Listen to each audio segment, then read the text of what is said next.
Sveiki, sveiki! Izdomāju jums uztaisīt īpašu vienu video, kurā mēs paskatāmies, lūk, kā šīs formulas tiek uzrakstītas, kad n vietā mēs kaut ko ievietojam. Vai nu skaitli, vai arī kādu izteiksmi. Un mēs apskatīsim tikai n plus 1, jo tas īstenībā ir vienīgais, kas mūs interesēs kādu laiku. Nu, tad, piemēram, man pirmajā A piemērā ir n faktoriālis. Ko tas nozīmē? Tas ir faktoriāls no 1. Šis nozīmē, kas principā sareizina skaidrs no 1 līdz n. Un pirmais faktoriāls nozīmē, ka vienīgais reizinātājs ir 1, tad 1. Ja es paņemu f no 3, tad man ir 1 reiz 2 reiz 3 principā, kas ir 6. Un ja es skatītos n plus 1 faktoriāli, tad es tā arī vienkārši atstātu, pat ja godīgi.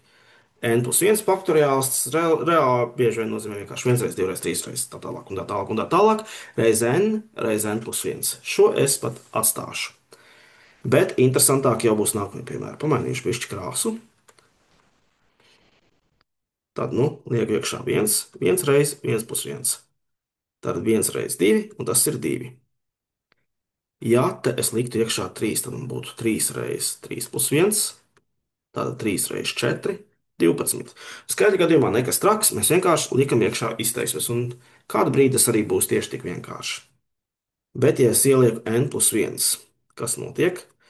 Tad atceramies, ja man ir vairāk reizinātāji, labāk ielikt iekavās, kad es aizstāju. Tad n vietā es ievietoju n plus 1, un es reizinu ar šīm iekavām, kurās n vietā tiek ielikts n plus 1, plus 1. Tā kā tur notiek saskaitīšana, es jaunas iekavas netaisīšu. Un reāli būs n plus 1 reiz n plus 2. Praktiski tas nozīmē, ka vienkārši n pavirzies par vienu uz priekšu abos gadījumos. Paskatīsimies vēl vienu piemēru. Tātad šeit mums būs 1 kvadrātā plus 2, kas ir 3. Liek iekšā 3, tas ir 3 kvadrātā plus 2, tātad 11. Un, ja es ielieku n plus 1, tad man ir n plus 1 kvadrātā plus 2. Es īstenībā šeit atvērtu iekavas. Un es iegūstu vienkāršotu izteiksmi n kvadrātā plus 2n plus 3. Lūk tā. Skatāmies tālāk. D piemēru. Un tagad būs summas. Mēs tagad nodarbojamies ar ļoti daudz summām, tāpēc, jā, ja ir 1, tas nozīmē, ka vienkārši pirmais saskaitāmais tiek paņemts. Ja ir 3, tad es ņemu 1 plus 2 plus 3, 6. Un ja ir n plus 1, tad es taisu no 1 līdz plus n plus 1. Ievērot, ka es bieži vien norādu arī priekšpēdējo locekli. Kāpēc tā? Jo piemēros mums īstenībā to vajadzēs visvairāk. Bieži vien mēs aizstāsim pirmos n locekļus ar to, kas mums ir bijis induktīvajā pieņēmumā. Tagad piemērs. Atkal pirmais saskaitāmais, nekas sarežģīts.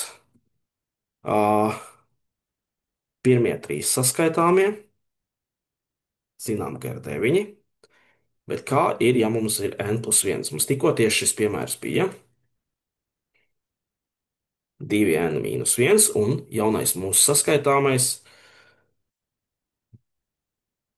neparedzēja sev gan daudz vietas, bet nu re, kur būs. Mums vienkārši tiek pielikts jauns saskaitāmais, kur n vietā esam ielikuši n plus 1 ar visām no tā izrietošajām sekām. Un es tās iekavas vienkārši parādu, kur beidzas vienkārši iepriekšējais saskaitāmais un sāks ar kur jaunais. Es atveru 2n plus 2 plus 2n plus 2 mīnus 1.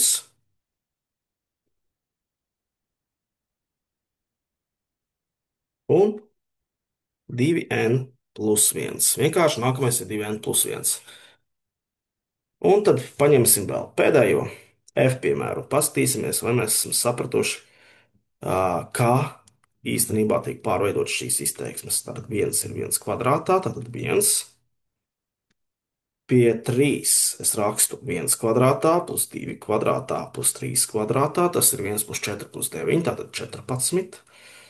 Un tagad, ja ir n plus 1, viens kvadrātā plus 2 kvadrātā un tā tālāk līdz n kvadrātā un n plus 1 kvadrātā. Un tas ir pēc būtības it kā pietiekamais, kaut gan, ja gribam, bieži vien tas pat ir racionāli,